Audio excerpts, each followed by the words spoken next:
I've tested the MSI Delta 15, the only 6700M laptop in 6 games, and we'll be comparing it directly to the Legion 5 Pro with a full power RTX 3070. Now before we get started, we should note some key differences. The Legion 5 Pro has a full power RTX 3060 with a mux switch, and I tested with this turned on. The testing was also done with upgraded RAM in the Legion 5 Pro. The 6700M in the MSI Delta 15 doesn't have a mux switch, but can be connected to an external monitor for a 5% boost, and it isn't quite a full power variant. All testing was also done on the internal monitor screen. It's somewhere around 110 watts at peak. With AMD, they say the peak total draw power in a yet to be released laptop with the 6700M would peak at around 135 watts. So, not a perfect comparison of these two graphics cards, but this is definitely the best 6700M laptop, since it's the only one, and this is one of the best 3070 laptops, especially after upgrading the RAM in it. So first we'll take a look at Shadow the Tomb Raider. It's a game I've tested on most laptops I've reviewed using the built-in benchmark. It comes in 18% above the Nitro 5 with a lower powered variant of the RTX 3060. Turning ray tracing on, however, and we actually have the exact same 56 frames per second. So the 6700M can handle ray tracing on some older games, still has a way to go. Comparing it to my Legion 5 Pro, it's neck and neck before the RAM upgrade. With the RAM upgrade, the gap widens to 8 frames or around 7%. Our next game is CyberPunk.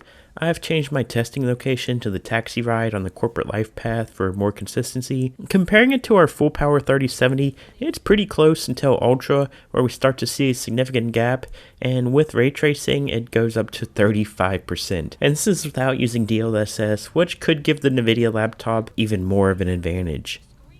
Assassin's Creed Vikings Edition, an AMD sponsored title I believe, they are neck and neck with only a 3 frame or 4% gap showing up at ultra settings. Sea of Thieves was tested in the starter tutorial island. Once again, the small gap that starts to widen significantly at ultra with a 20 frame or 18% difference. Using Forza's built-in benchmark, we see about a 15% gap at both high and ultra setting levels. Our last title is CSGO. I used the workshop map benchmark tool, and with all settings at low, we see about a 19% gap. Switching to all high settings, we see a 22% gap. Both of these results are more than sufficient for the screen refresh rate, and CSGO is a game known to favor NVIDIA cards, and it can also just kind of be a weird game where changing one weird setting can lead to like a big jump in performance. Honestly, these benchmarks were kind of low for some reason on both laptops. So if we look at just the results from our 5 more modern games tested, the RTX 3070 was only on average 7% better without ray tracing. If we add ray tracing into the mix though, that's where things get bleak for the Ampere card. With testing from Shadow the Tomb Raider and CyberPunk, 3070 was 40% better at ray tracing.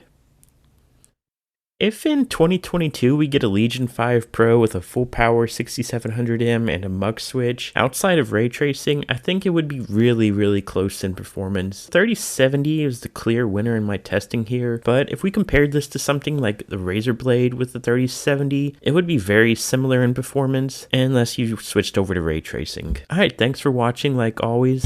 If you have any questions, leave them down below. Make sure you subscribe to help me out. I appreciate it.